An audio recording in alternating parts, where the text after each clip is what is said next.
melayat orang-orang di rumahnya baru tersadar, terbangun. Ya Allah, ternyata kematian ini ternyata betul. Aku ingin kembali ke dunia. Sudah saatnya, waktu kamu di dunia kamu hanya tertidur, otakmu nggak berfungsi. Saatnya kamu terbangun. Nah, nikmatilah detik per detik menuju kepada akhirat. Na'udzubillah, tsumma na'udzubillah. Sekira begitu bang, saudara. Tidak ada yang berat di dalam ibadah itu ketika kita yang meyakini bahwa kehidupan setelah hari ini itu ada. Contoh misalnya besok hari Rabu ya, atau hari Selasa. Itu udah pasti akan ada hari Selasa. Pastinya akan datangnya hari Selasa bagi kita, bagi Anda, bagi saya, bagi semua orang yang ada di sini. Itu sama pastinya dengan adanya hari kematian buat Anda. Ya, bisa jadi Pak Bom duluan, Anda belakangan. Bisa juga dibalik, Anda belakangan, Pak Bom duluan. Itu sudah diatur oleh Tuhan. Silakan. Insya Allah abang, mudah-mudahan bisa lebih baik ke depannya. Makasih abang pencerahannya. Insya Allah. Mudah-mudahan ya Allah, mudah-mudahan bermanfaat. Ini saran sedikit buat teman-teman, buat teman-teman yang di bawah. Aduh, kita di sini memang di samping kita dapat ilmu, kita juga hiburan. Cuman kalau bisa kayak saya gini lah. Jadi jangan cuman hiburan seru-seruan aja. Cuman kalau bisa dapat ilmu juga, memperkuat iman juga gitu loh teman-teman. Iya, betul. Ya, betul. Abang makasih abang ya. Sama-sama sahabatku. Barakallahu fiik. Assalamualaikum warahmatullahi wabarakatuh. Waalaikumsalam warahmatullahi wabarakatuh. Waalaikumsalam. Kelihatannya saudara kita ini ahli ibadah. Hanya untuk menyampaikan edukasi itu melalui kita yang ada di sini. Sengaja bertanya supaya sahabat yang lain di bawah itu bisa jadikan pelajaran. Termasuk pelajaran buat saya. Betul. Masya Allah. Setuju. Baik, berikutnya kita sambut Mas Pardi atau Mr. Fove. Silakan berdua, siapa duluan? Satu. Assalamualaikum warahmatullahi wabarakatuh. Waalaikumsalam. Salam kenal bang semuanya. Bang Zuma, saya fansnya sama Bang Zuma. Iya, sama, salam kenal bang. Jadi saya dari NTB bang. NTB. Iya. NTB itu mana bang? Kalimantan Utara, Selatan. Di Nusa Tenggara Barat, Lombok, Sumbawa. Lombok. Ya. Ya. Dekat Bali itu bang ya? Iya betul. Bali, Pulau Komodo. Iya. Iya bang. Iya, lanjut bang. Tempatnya Saifuddin Ibrahim ya? Jadi gini Bukan, bang, beda. Saya mau sedikit bertanya tentang masalah ibadah ini bang.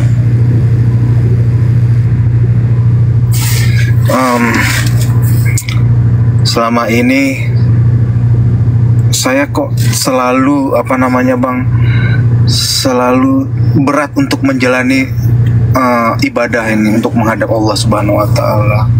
Setiap kali saya akan lakukan, saya merasa ada sesuatu yang berbisik atau apapun itu bagaimana penjelasannya bang? Saya seperti malas untuk melakukan Ruqyah itu, Ruqyah. Tetapi rasa ingin itu untuk melakukan ibadah itu ingin banget, cuman selalu timbul aja rasa ingin seperti ada yang berbisik gitu loh bang.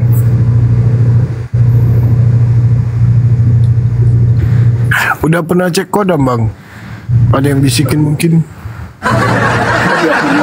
Tapi nggak pernah melakukan itu, dan saya juga nggak terlalu percaya akan hal-hal kodam atau apapun itu bang. Cuman saya ingin bertanya kepada Bang Zuma itu apa yang harus saya lakukan dengan kepribadian saya seperti ini bang. Iya, baik. Terima kasih. Tadi hampir sama dengan pertanyaan saudara kita barusan. Jadi gini Bung, saya hanya ingin memberikan sebuah perumpamaan saja. Kenapa iblis itu kemudian diupah dengan neraka? Dikarenakan iblis itu hanya tidak ingin menghormat kepada Adam. wahai iblis, hormatlah kamu kepada Adam. Iblis ogah hormat. Ini kepada Adam, iblis hormat bang. Iblis tak mau hormat.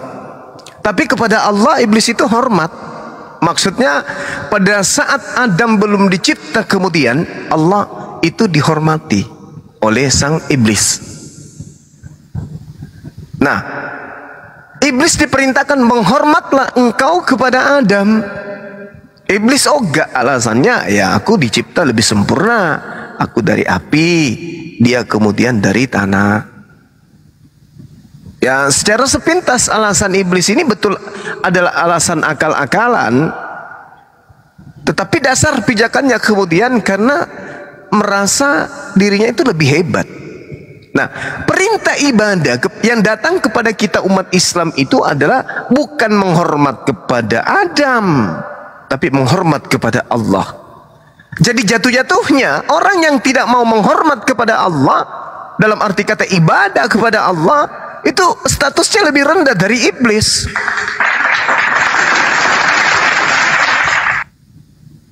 Karena kenapa? Iblis ini masih mengatakan, ya Tuhanku, demi kemuliaan-Mu ya Tuhanku.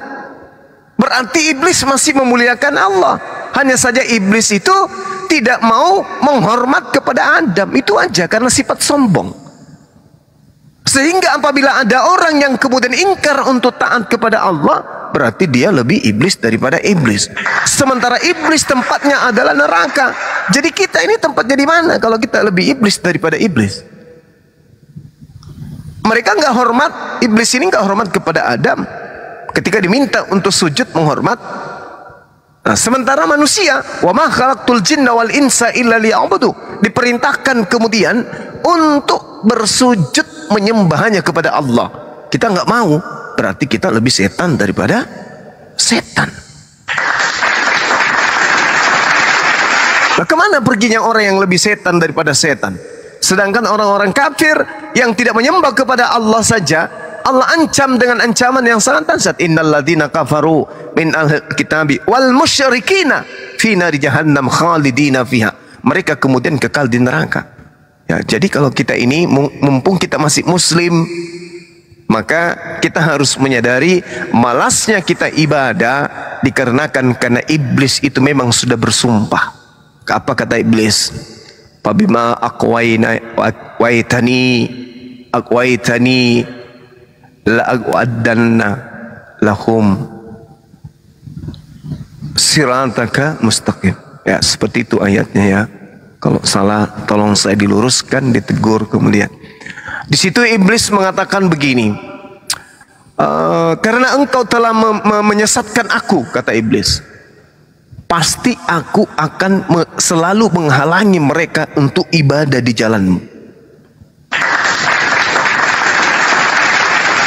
Kata iblis, fabima aqwaitani la aqudanna lahum sirataka mustaqim. Wahai Tuhanku, karena engkau telah menyesatkan aku, engkau telah mengatakan aku sesat, maka pasti aku akan menghalangi keturunan Adam untuk beribadah. Aku akan menghalangi mereka dari jalanmu yang lurus. Summa la'atiyannahum min baini aydihim wa min khalfihim wa an aymanihim wa an syama'ilihim. Kemudian aku setan pasti akan mendatangi mereka dari depan, dari belakang, dari kanan dan dari kiri. Wala tajidu aktsarahum syakirin. Dan engkau tidak akan mendapati kebanyakan mereka bersyukur. Nah, kita umat Islam itu indahnya itu di situ.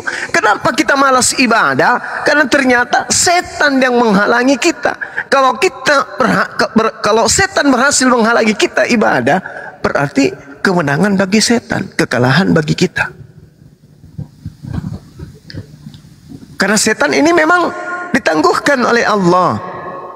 Maka ketika Allah mendengarkan ucapan iblis itu, Allah mengiyakan.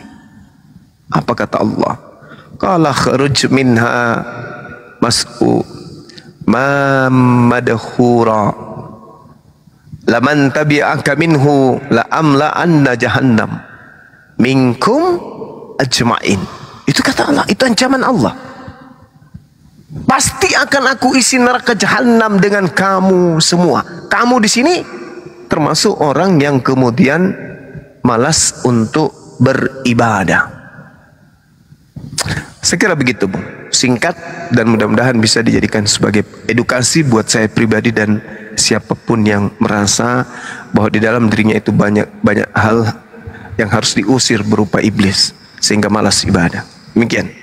Oke, baik Bang Popeye, gimana? Makasih banget Bang, makasih semuanya Bang Zuma, makasih atas Iya, sama-sama Bang. Makasih banget. Oke Bang, Makasih, terus saya juga tadi bilang cek kodam itu. Waalaikumsalam warahmatullahi wabarakatuh. Serius sekali guys. Next ada Thomas Ken, ini udah pasti Kristen ini. Selamat malam, salon kecantikan. Sejahtera bagi kita semua. Saya Thomas asal Palu, Sulawesi. Ya. Saya di sini bukan untuk berdebat, saya mau bertanya sedikit tentang Yohanes 14:6. Ya, saya suka menyimak Bapak Juma itu suka berkata, "Akulah jalan dan kebenaran dan hidup." Iya. Tidak ada seorang pun yang datang kepada Bapa kalau tidak melalui aku. Nah, itu kan saya suka di minggu di Bapak Gereja bilang. Di situ saya suka memikirkan kalau tidur gitu. Semenjak perkataan Bapak Juma. Jadi saya mau minta penjelasan lebih rinci gitu Bapak. Ucapan mana yang membuat sahabat saya ini, saudara saya ini nggak bisa tidur? Tidak bisa tidur pun yang datang kepada Bapak kalau tidak melalui aku. Itu aja Pak. Baik. Jadi yang pertama yang perlu dipahami di sini adalah kerangka pengajaran Yesus dan ruang lingkup tempat Yesus ngajar dan siswa-siswa Yesus. Jadi ketika Yesus mengajar di sebuah perguruan, kita jangan merasa bahwa kita ini juga mahasiswanya. Karena Yesus itu memiliki ruang lingkup pengajaran, proses belajar mengajar. Dia adalah seorang rabi, dia adalah seorang guru. Guru bagi Bani Israel. Bani Israel ketika Yesus datang, Bani Israel yang sombong, selalu busung dada. Mereka selalu merasa keturunan Abraham, merasa kemudian mereka adalah anak-anak Tuhan. Sehingga setiap nabi yang datang kepada mereka, mereka selalu menyepelekan itu. Mereka menganggap kami ini sudah keturunan yang sudah dijamin surga. Sehingga untuk apa kami percaya lagi kepada nabi-nabi yang datang? Bahkan jangankan Nabi Isa atau Yesus, dalam pandangan Islam itu Nabi Isa, jangankan Yesus, Nabi Musa yang jelas-jelas memerdekakan mereka dari perbudakan aja pun dibuli sama dia, apalagi Yesus. Jadi ucapan daripada Yesus ini itu ungkapan kepada Bani Israel yang sombong, yang mengaku beriman kepada Tuhannya Abraham, yang mengaku sebagai penganut Taurat, tapi menolak Yesus.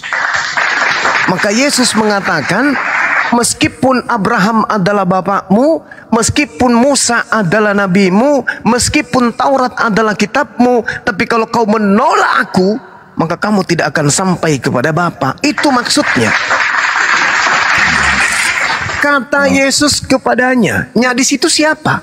Kita, bukan. Nya itu adalah Bani Israel. Jadi kita jangan kepedean ketika ada ucapan Yesus seakan-akan Yesus itu berbicara kepada kita ini. Bukan. Kata Yesus kepadanya, nya itu adalah Bani Israel. Akulah jalan, akulah kebenaran, akulah hidup. Tidak ada seorang pun yang datang kepada Bapa kalau tidak melalui aku. Sekiranya kamu mengenal aku, tuh coba lihat, pasti kamu juga mengenal Bapakku. Tuh buktinya. Berarti siapa di situ yang harus mengenal Yesus? Bani Israel yang menolak Yesus, yang tidak menyangka dan tidak mau tahu kalau Yesus itulah Mesias yang mereka tunggu. Jadi kita tidak boleh masuk ke dalam kelasnya Yesus karena kita tidak terdaftar di sekolahnya Yesus. Sekira begitu, Bung. Silakan ditanggapi. Oke, berarti Bapak Juma ini pembicaraannya terbalik dari Bapak Gereja.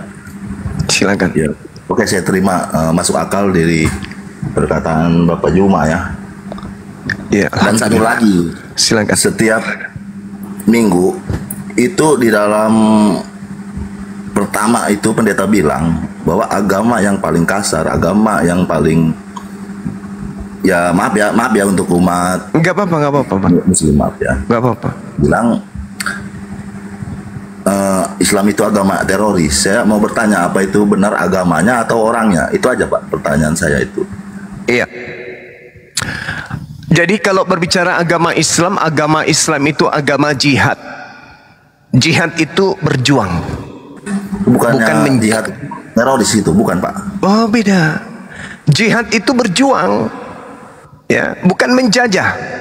Kalau teroris itu KTP-nya Islam, tapi oknumnya bukan Muslim.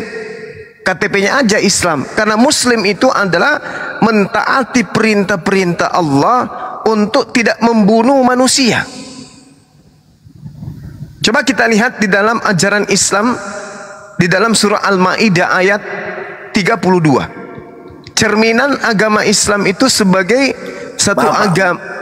Maaf Pak, diulang maaf. Tadi surah apa? Surah Al-Maidah ayat 32. Allah Subhanahu wa taala menjelaskan kemudian di situ dikatakan annahu man qatala nafsa bighairi nafsin aw fasadi fil ardi faka'annama qatalan nas jami'a.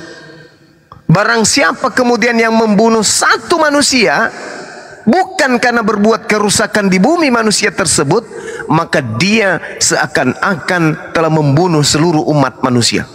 Ini dalil. Dan sebaliknya kata Allah, "Wa man ahyaha faka'annama ahya'an nas jami'a." Dan barang siapa kemudian memberikan pertolongan, memberikan kehidupan, membantu manusia satu orang saja, maka seakan-akan dia telah memelihara kehidupan seluruh umat manusia. Ini ajaran Islam, Bung. Mana ajaran membunuh manusia dalam Al-Quran? Tak ada. Mengebom gereja tak ada perintahnya, haditsnya pun tak ada. Apalagi dalam ayat suci Al-Quran itu tak ditemukan. Jadi kalau seorang pendeta mengatakan agama Islam itu adalah agama rasis, agama teroris dan seterusnya, itu upaya melindungi jemaatnya supaya tidak waras. Dibiarkan jemaahnya gila terus. Padahal mereka siang pendeta-pendeta ini sedang berdiri di rumah ibadah, di rumah penyembahan kepada sembahannya, di mana gedung itu adalah warisan penjajah yang agamanya adalah agama seperti agamanya pendeta. Kalau Islam disebut sebagai agama penjajah, teroris, silakan aja. Tapi boleh dong saya mengatakan, kami mengatakan Kristen juga agama penjajah. Teroris meledakkan kemudian gereja yang kurban 10, 20, 30, 40 lah. Anggap saja gitu. Habis itu sehari, 2 hari, 3 hari, 4 hari pelakunya ketangkep, penjara, hukuman mati, selesai. Tapi kalau penjajah, berapa juta wanita harus menjadi janda, berapa juta wanita harus anak-anak menjadi yatim piatu oleh penjajah. Apa agamanya?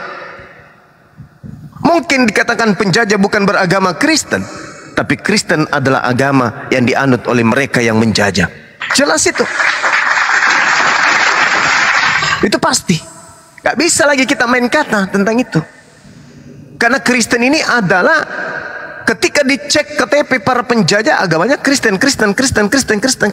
Kalau Kristen ini ajaran kasih, maka oknumnya tidak akan melakukan secara terstruktur penjajahan di atas muka bumi. Tapi faktanya, dalam menjajah mereka menanamkan akidah, mengajarkan kemudian agama bernama Kristen. Dalam menjajah mereka mendirikan lembaga-lembaga untuk membuat buku-buku Bible. Dalam menjajah mereka mendirikan rumah-rumah ibadah yang mereka sebut ya Kristen, gereja. Lalu kita mau menyembunyikan identitas Kristen sebagai agama penjajah itu dengan cara apa kira-kira? Pendetanya nggak sadar tuh. Kalau ia mengajarkan dan memberikan gereja dan memberikan kitab suci dan mengajarkan mereka untuk panen perpuluhan, itu adalah warisan penjajah. Nah, jadi saya mengatakan kalau pendeta mengatakan Islam itu agama penjajah, Islam itu agama teroris, itu sama dengan pendeta tidak menginginkan jemaatnya menjadi waras. Mereka menginginkan jemaat tetap gila dengan mengatakan ajaran mereka ajaran kasih, sedangkan agama Kristen keluar dari cangkangnya Romawi itu dengan cara penjajahan. Perang Dunia Pertama, Perang Dunia Kedua, bom Hiroshima dan seterusnya, itu pelakunya adalah beragama non-Islam. Saya kira gitu, Bang. Perkataan Pak Juma mungkin nanti akan saya simpan ya. Silakan. Saya pikirkan. Jadi Bang Juma pernah berkata kalau beragama itu harus memakai akal. Betul. Iya. Saya hampir sering juga nonton acara Pak Juma. Terima kasih, Bang. Nah, kalau untuk berpindah agama karena banyak yang harus diselesaikan. Betul. Iya, jadi saya terima kasih untuk sarannya buat Pak Juma dan semuanya. Saya di sini bukan untuk berdebat ya, Pak ya. Iya, nggak apa-apa, Bang Thomas. Saya suka cara Anda bertanya, saya senang. Silakan. Ya, itu aja. Jadi kalau memang perkataan Pak Juma merasa benar, ya saya benarkan. Tapi memang kalau pendeta itu merasa benar, ya saya benarkan juga gitu loh Pak Juma. Iya.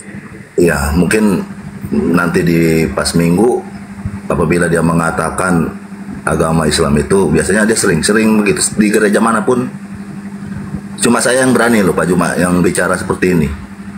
Kalau kita menyinggung tentang Islam, Islam itu agama yang rasis. Jadi kalau tadi perkataan Pak Juma itu bisa untuk ini, biar nanti saya cocokkan dengan pendeta itu gitu loh Pak Juma untuk semuanya. Iya. Tolong aja disampaikan, ada pertanyaan dari Bang Suma untuk pendeta, sampaikan bahwa penjajah yang datang ke Nusantara itu mewariskan masjid atau mewariskan gereja. Coba aja tanya kepada pendeta. Mungkin itu bisa membantu pendeta untuk jangan nipu jemaat. Oke. Terima kasih.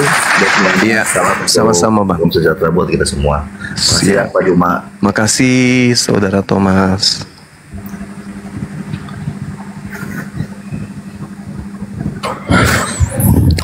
Next ada Ibu Maya Ibrahim.